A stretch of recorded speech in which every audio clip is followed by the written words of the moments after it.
Ya, kita akan berdoa sebelum kita akan memulai IG Live kita pada malam hari ini. Mari kita bersatu di dalam doa. Bapa yang baik, kami bersyukur untuk malam hari ini. Kami boleh kembali berkumpul di platform media sosial yang ada untuk bersama-sama belajar kebenaran firman Tuhan.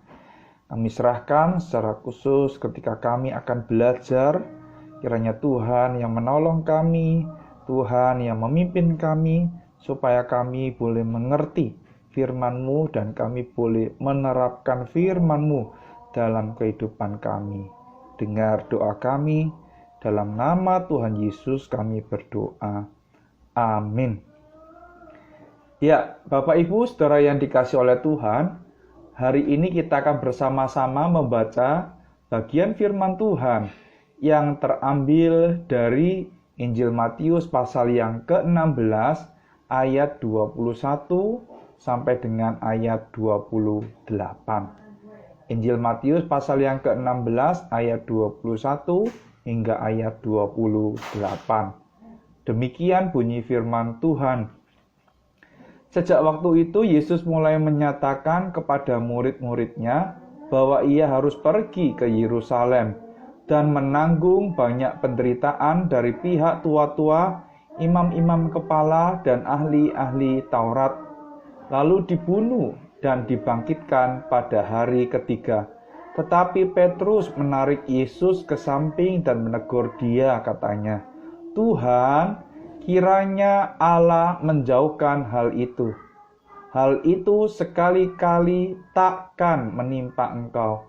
Maka Yesus berpaling dan berkata kepada Petrus, "Enyalah iblis, engkau suatu batu sandungan bagiku, sebab engkau bukan memikirkan apa yang dipikirkan Allah, melainkan apa yang dipikirkan manusia."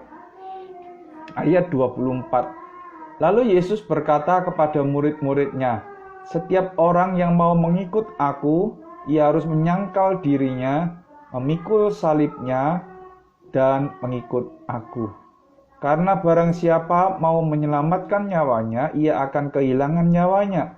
Tetapi barang siapa kehilangan nyawanya karena aku, ia akan memperolehnya. Apa gunanya seorang memperoleh seluruh dunia tapi kehilangan nyawanya? Dan apakah yang dapat diberikannya sebagai ganti nyawanya? Sebab Anak Manusia akan datang dalam kemuliaan Bapanya, diiringi malaikat-malaikatnya. Pada waktu itu ia akan membalas setiap orang menurut perbuatannya.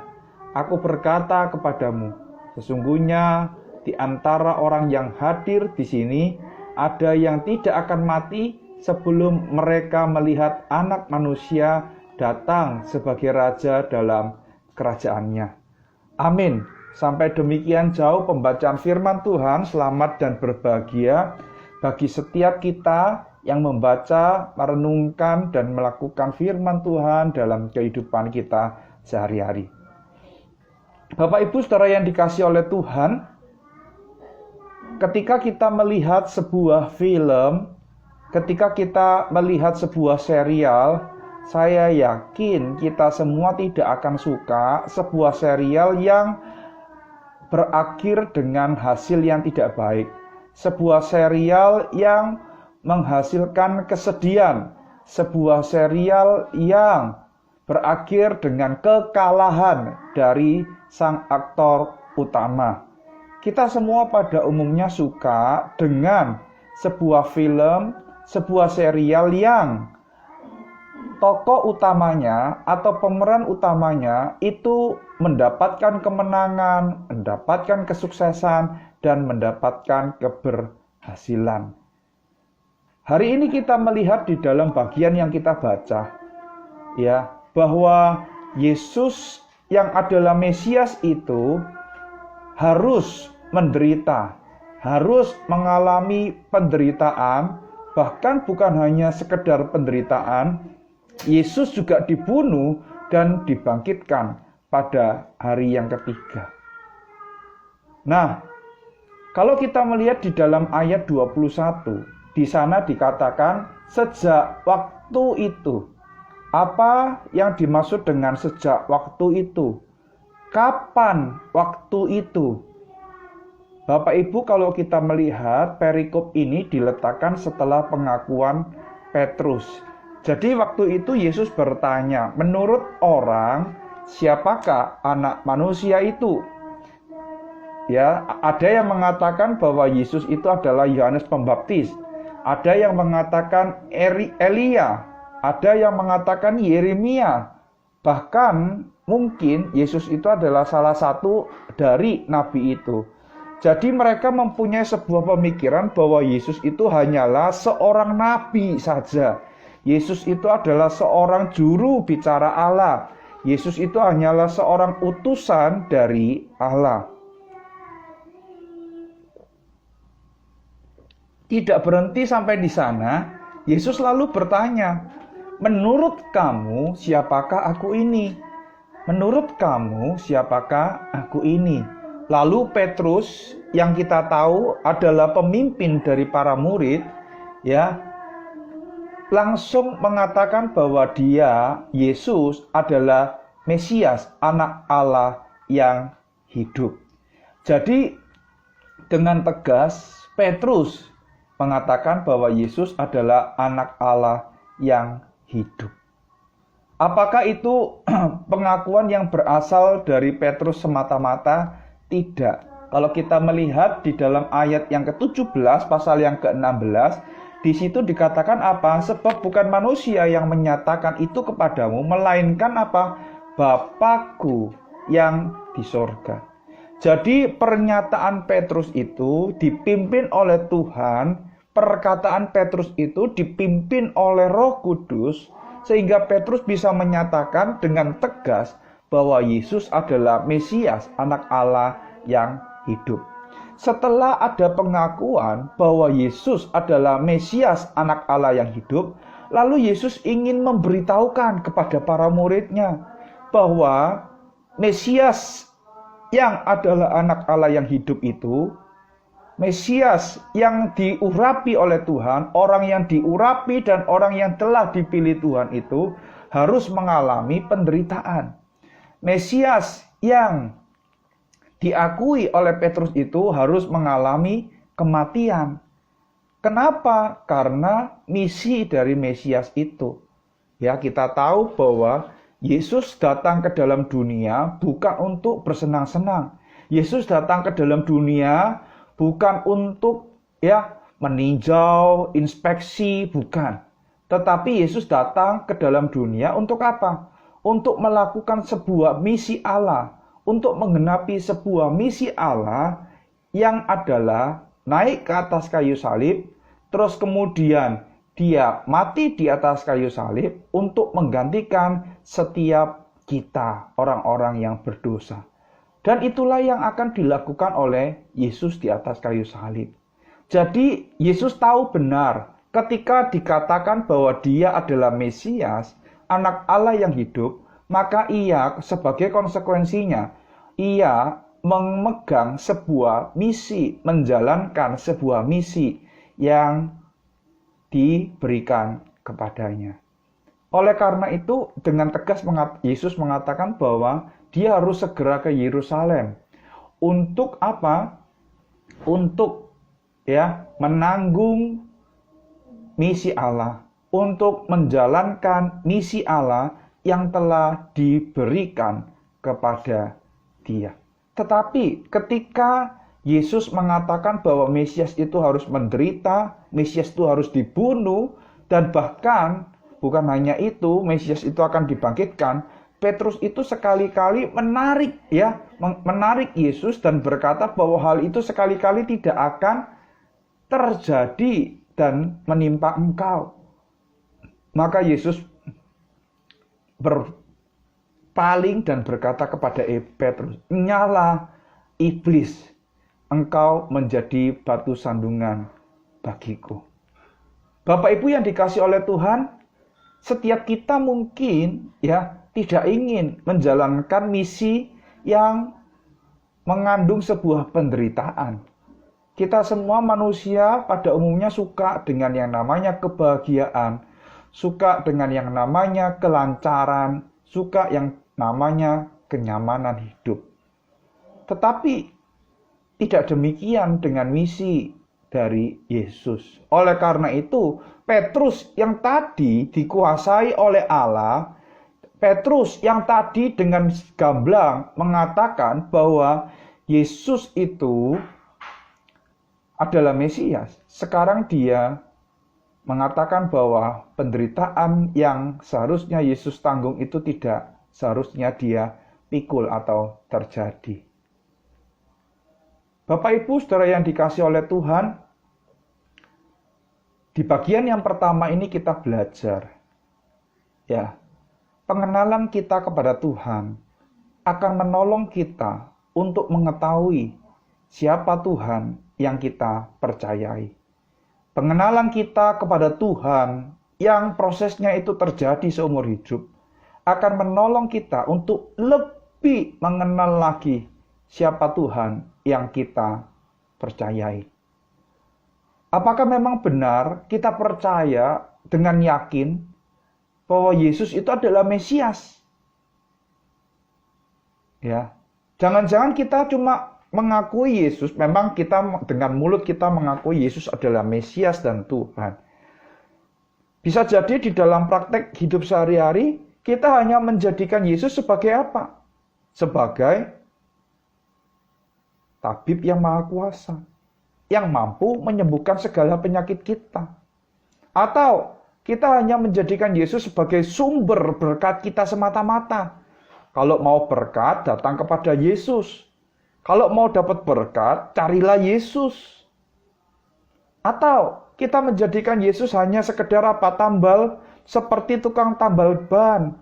Yang kalau diperlukan, baru kita cari.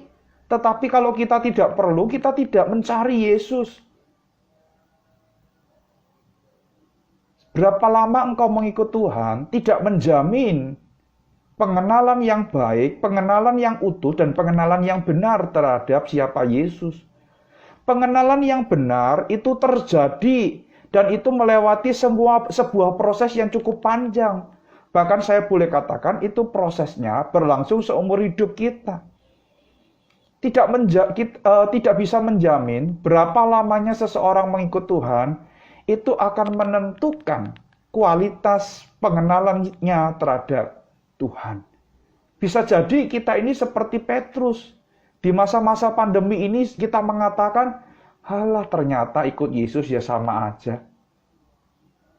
Kita tidak dilindungi dari infeksi virus corona. Dan akhirnya kita juga bisa terkena virus corona COVID.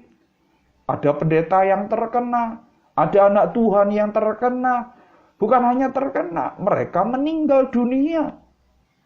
Bapak Ibu yang dikasihi oleh Tuhan, pengenalan kita yang benar, pengenalan kita yang kuat akan menolong kita untuk bertahan di tengah-tengah kondisi yang tidak mudah ini. Tadi saya membaca sebuah berita dan di tagline berita itu dikatakan Presiden Jokowi mengatakan bahwa ada 10 juta pengangguran yang terjadi karena apa? Karena pandemi virus corona COVID-19 ini.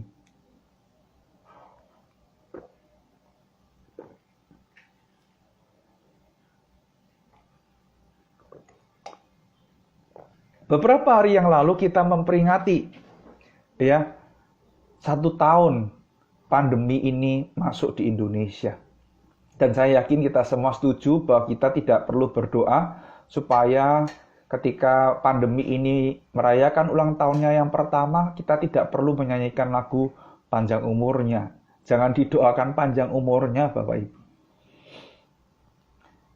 Dan ketika kita memperingati berita, ya kita memperingati 1 tahun pandemi ini masuk di Indonesia, kita dikejutkan dengan sebuah berita bahwa varian baru dari virus corona COVID-19 yang diberikan inisial B117 itu telah masuk ke Indonesia. Varian ini dicurigai ya berasal dari warga negara Indonesia yang pulang dari luar negeri. varian jenis baru ini adalah sebuah varian virus yang cepat sekali penyebarannya. Oleh karena itu, kita mungkin berteriak kepada Yesus, apalagi ini Tuhan, yang lama saja belum selesai, kok yang baru ini sudah datang. Di manakah engkau sebenarnya ketika masalah ini terjadi? Apakah engkau benar-benar ada bersama-sama dengan kami? Atau malah sebaliknya, kami ini berjalan sendirian menghadapi pandemi virus yang tidak kunjung berakhir ini. Bukan hanya pandemi saja yang tidak berakhir, bencana alam juga bertubi-tubi menyerang negara kita, bukan?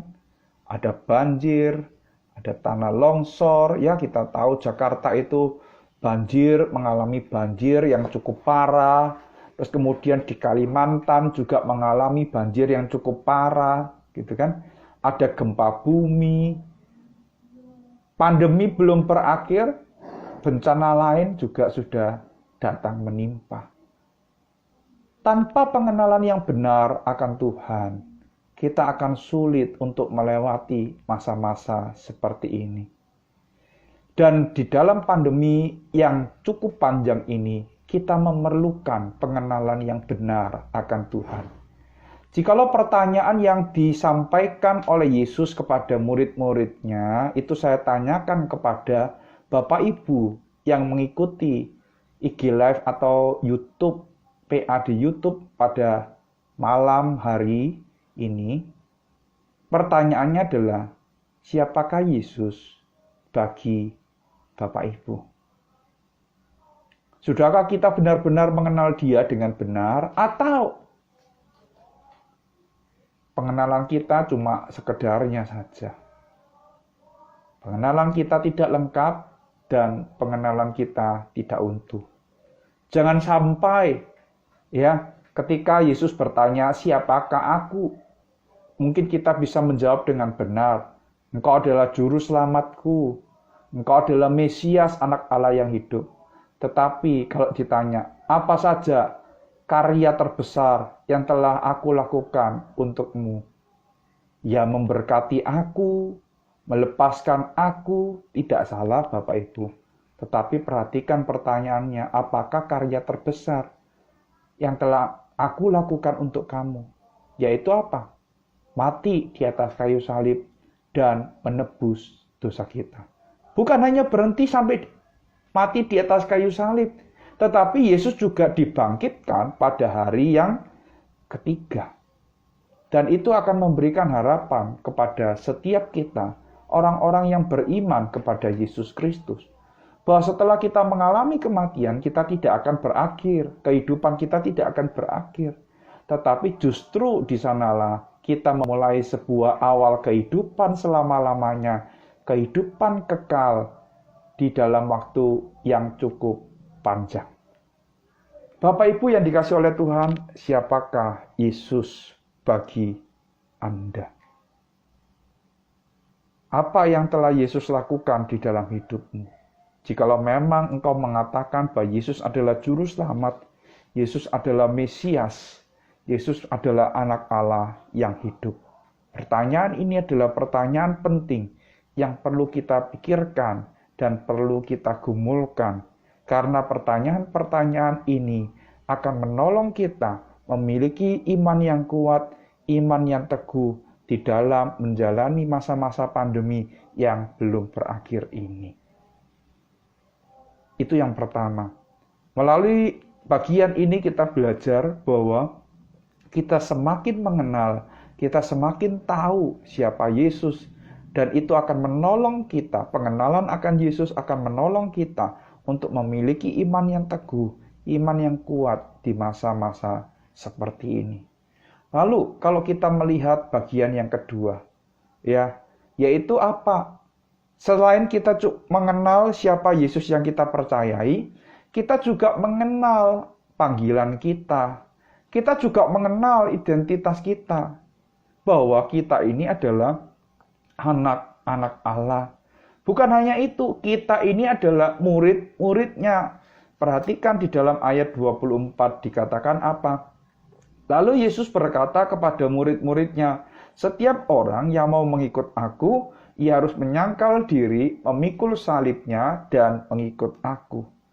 Bapak Ibu, kalau dilihat dari nadanya saja, itu nada yang positif atau nada yang negatif? Tentu saja nada yang bersifat negatif. Memikul salib itu berat. Menyangkal diri itu bukan yang kita inginkan, dan mengikut Yesus. Ya, kenapa ini harus kita miliki? Karena kita adalah murid-murid Yesus. Ya, seorang murid itu ya harus meneladani hidup dari gurunya. Kita tahu bahwa guru kita itu ya Yesus itu teladan kita, memberikan seluruh hidupnya untuk menderita bagi setiap kita. Oleh karena itu kita harus ingat bahwa kita dipanggil juga sebagai murid-murid Kristus untuk apa? Untuk mengalami penderitaan. Oleh karena itu tidak heran ketika kita memikul salib, kita menyangkal diri, itu dikaitkan dengan apa? Kehidupan kita, nyawa kita. Di dalam ayat 25 sampai 26 dengan jelas dikatakan apa? Barang siapa mau menyelamatkan nyawanya, ia akan kehilangan. Tetapi barang siapa kehilangan nyawanya karena aku, ia akan memperolehnya. Apa gunanya seseorang memperoleh seluruh dunia tetapi kehilangan nyawanya? Dan apakah yang dapat diberikan sebagai ganti nyawanya? Kita harus ingat Bapak Ibu bahwa kehidupan ini cuma sekali saja di dunia ini. Dan kita tentu saja akan sangat sayang sekali terhadap nyawa kita, bukan? Segala upaya akan kita pertahankan supaya kita tetap bisa hidup. Ketika kita sakit, kita akan pergi ke dokter untuk mencari pengobatan yang terbaik. Tujuannya apa? Supaya kita tidak kehilangan nyawa kita. Supaya kita bisa tetap hidup. Supaya kita bisa tetap eksis di dalam dunia ini. Tidak ada orang yang mau kehilangan nyawanya. Tetapi ini adalah sebuah paradoks Bapak Ibu. Dikatakan apa? Barang siapa mau menyelamatkan, ia akan kehilangan nyawanya. Tetapi barang siapa kehilangan nyawanya, perhatikan di sana dikatakan apa? Karena aku. Kita kehilangan nyawa kita bukan karena dosa kita. Kita kehilangan nyawa kita bukan karena kecerobohan kita. Beberapa waktu yang lalu ada seorang jemaat mengirimkan sebuah video. Ya, video itu menceritakan seorang yang mengendarai sebuah mobil sport yang cukup baik itu melakukan kebut-kebutan di tengah malam di kota Singapura. Dan akhirnya apa yang terjadi? Mobil itu menabrak sebuah pilar bangunan dan mobil itu akhirnya terbakar. Ada orang yang kehilangan nyawanya karena kecerobohannya. Ada orang yang kehilangan nyawanya karena apa? Karena dosanya. Ia hidup di dalam dosanya dan akhirnya ia harus kehilangan nyawanya. Tetapi perhatikan di dalam bagian ini dikatakan apa? Tetapi barang siapa kehilangan nyawanya karena aku, ia akan memperolehnya. Bapak Ibu, itulah adalah panggilan seorang murid Kristus. Bahwa kita harus mempersembahkan hidup kita seluruhnya kepada Yesus. Karena kalau kita kehilangan nyawa kita, kita telah, kalau saya boleh katakan, kita telah memperolehnya, yaitu apa? Kita telah memperolehnya karena kita percaya dan beriman kepada Yesus Kristus.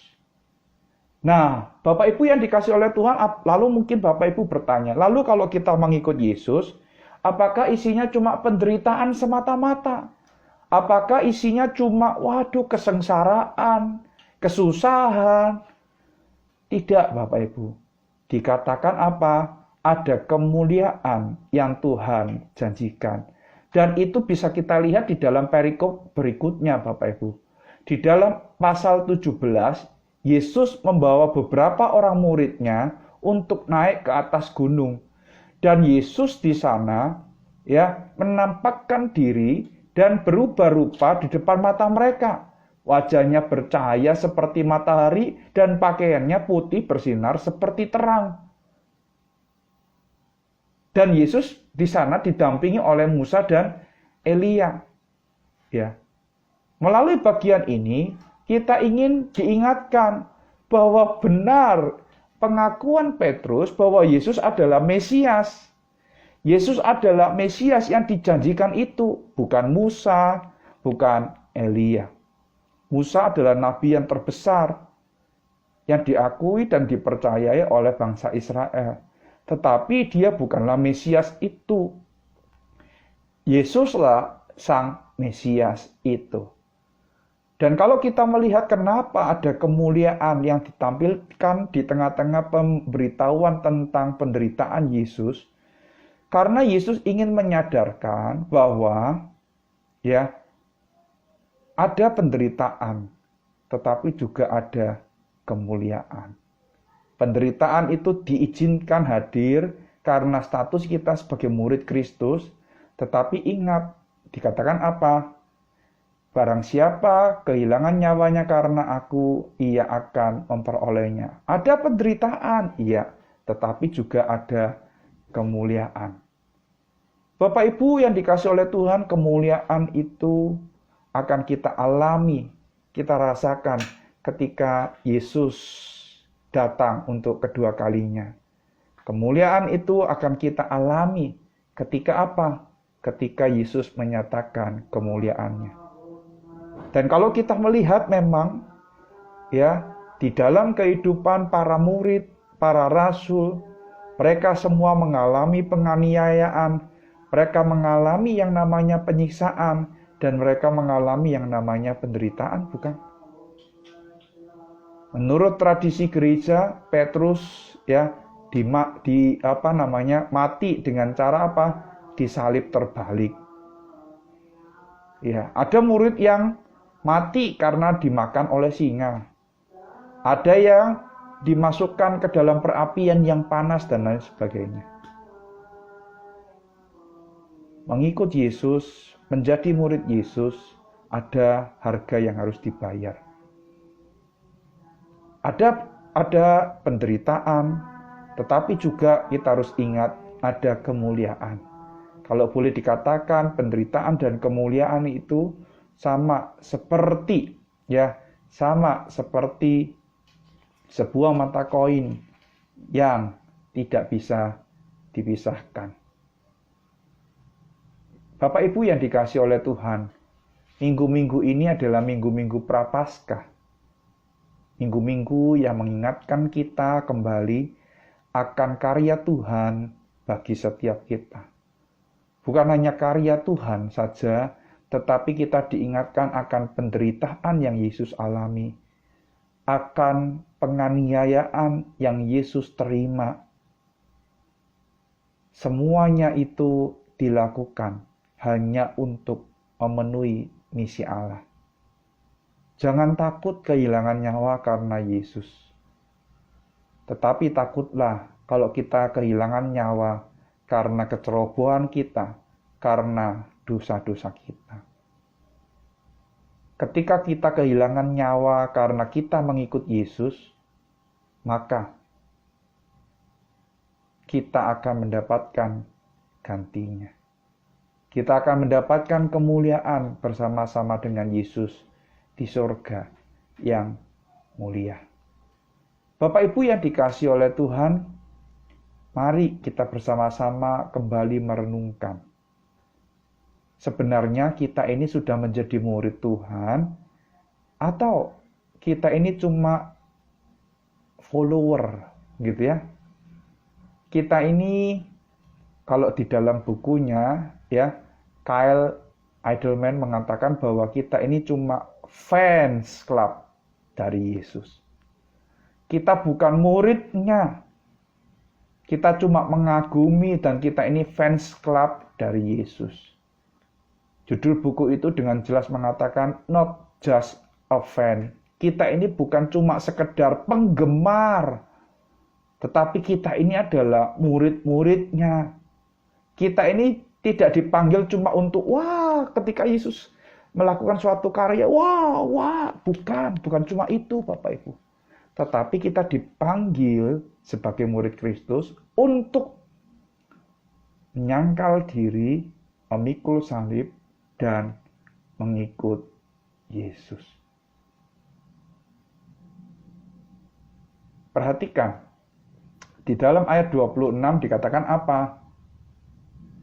Apa gunanya seseorang memperoleh seluruh dunia tetapi kehilangan nyawanya? Ya, ini masih berkaitan dengan ayat 25. Dari mana saya bisa mengatakan ada kemuliaan? Coba Bapak Ibu lihat di dalam ayat 27. Di sana dikatakan apa?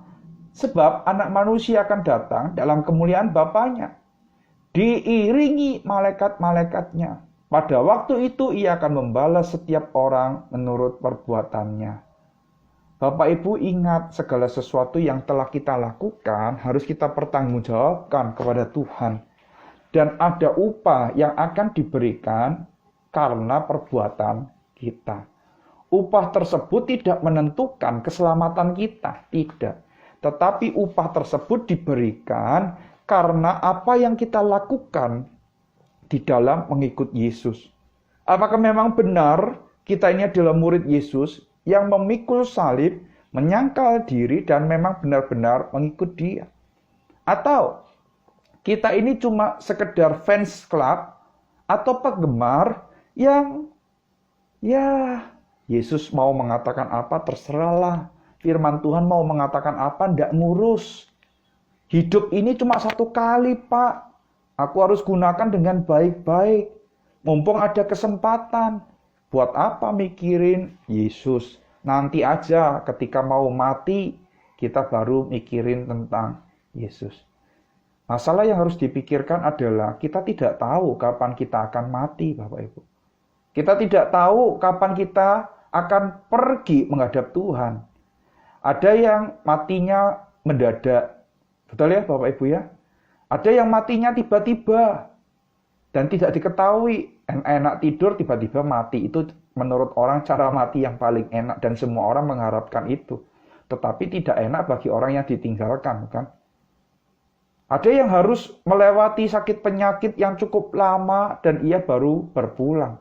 Tidak ada yang pernah tahu. Tugas kita bukan mencari tahu kapan kita mati dan dengan cara apa kita akan mati. Tetapi tugas kita adalah memastikan bahwa kita ini adalah murid Kristus dan bukan penggemar saja. Seorang murid yang sejati akan mendapatkan kemuliaan yang telah disediakan oleh Bapa di surga.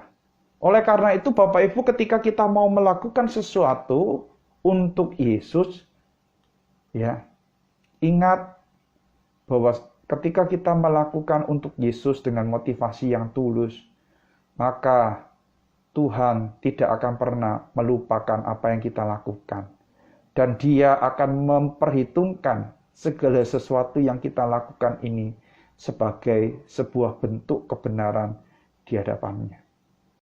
Bapak Ibu yang dikasihi oleh Tuhan, mari di momen Prapaskah ini kita sekali lagi mengarahkan mata hati kita. Kita sekali lagi memperbarui komitmen kita di dalam mengikut Tuhan. Kita memperbarui semangat kita di dalam melayani Tuhan. Karena kita tahu yang kita layani adalah Mesias, anak Allah yang hidup. Karena kita tahu bahwa kita ini memang adalah murid-murid Kristus. Amin Bapak Ibu. Kiranya Tuhan menolong dan memberkati setiap kita. Bapak Ibu, saya berikan kesempatan bagi Bapak Ibu yang mungkin ingin bertanya, ya. Saya silakan untuk menulis pertanyaan itu di kolom komen. Saya akan menunggu Bapak Ibu pertanyaan dari Bapak Ibu. Saya akan tunggu 3-5 menit. Jikalau tidak ada pertanyaan, maka saya akan menutup dan mengakhiri PA kita pada malam hari ini dengan doa. Saya persilakan Bapak Ibu yang mungkin ingin bertanya. boleh bertanya apa saja. Atau kalau Bapak Ibu ingin berdialog, bisa Bapak Ibu pencet kolom video, ya, bisa bergabung di dalam IG Live kita malam ini. Atau kalau Bapak Ibu tidak ingin tampil di layar, bisa menuliskan di kolom komen. Silakan Bapak Ibu.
Oke, nampaknya masih belum ada pertanyaan. Semoga apa yang saya paparkan itu boleh ditangkap dengan benar. Mari kita mencernanya dan kita melakukannya dalam kehidupan kita. Mari Bapak Ibu kita akhiri PA kita pada malam hari ini. Kita bersama-sama bersatu di dalam doa. Bapa, kami bersyukur di minggu-minggu Prapaskah ini. Kami diingatkan sekali lagi tentang Yesus.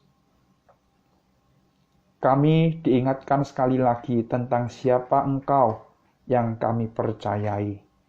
Tuhan, tolong kami, supaya kami boleh benar-benar memiliki pengenalan yang benar tentang Engkau. Supaya kami boleh benar-benar memiliki pengenalan yang utuh tentang Engkau. Supaya kami tidak salah. Kami boleh beriman kepada pribadi yang benar. Kami boleh beriman kepada pribadi yang tepat. Tuhan, saat ini kami juga menyerahkan diri kami. Tuhan, ampuni kami jikalau selama ini kami menjadi hanya sebagai seorang penggemar saja. Kami bukan menjadi seorang murid Kristus.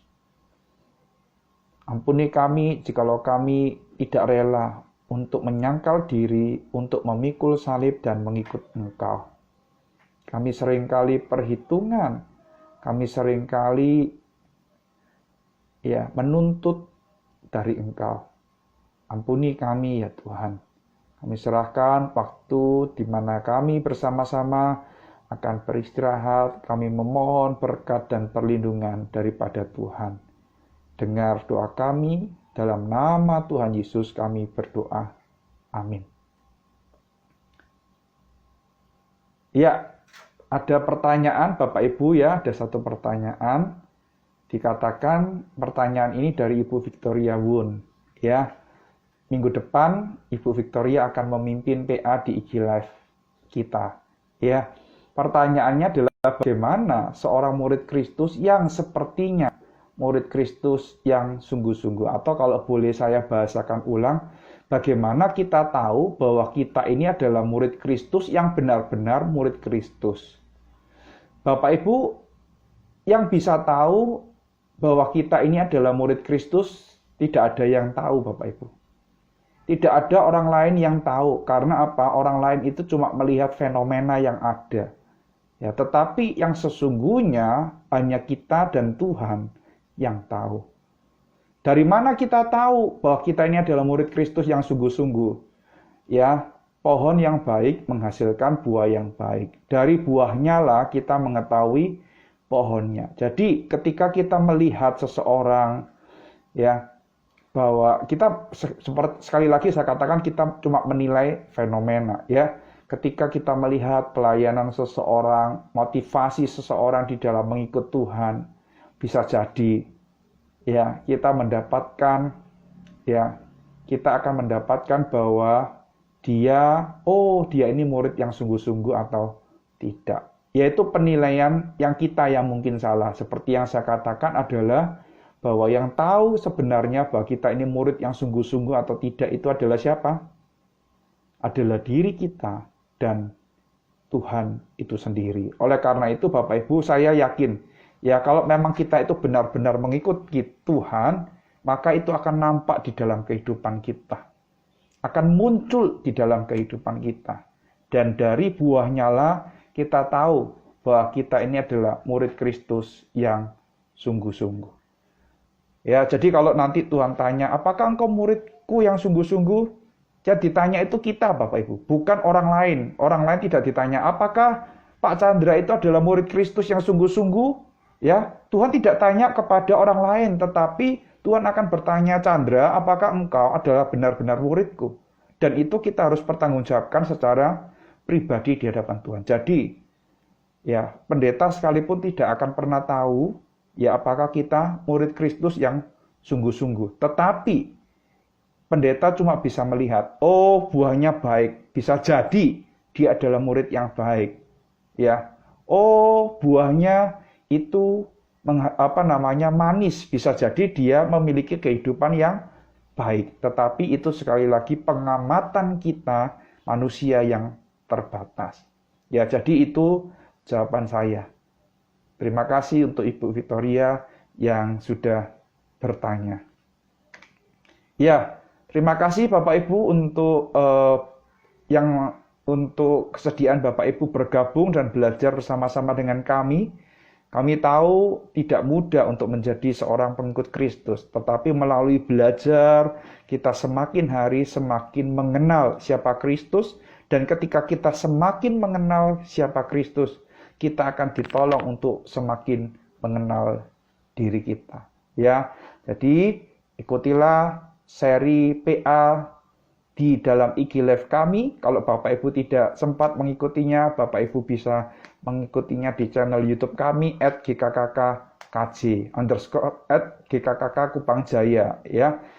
Di channel YouTube kami GKKK Kupang Jaya, dan minggu depan PA akan disampaikan oleh Ibu Victoria Wun.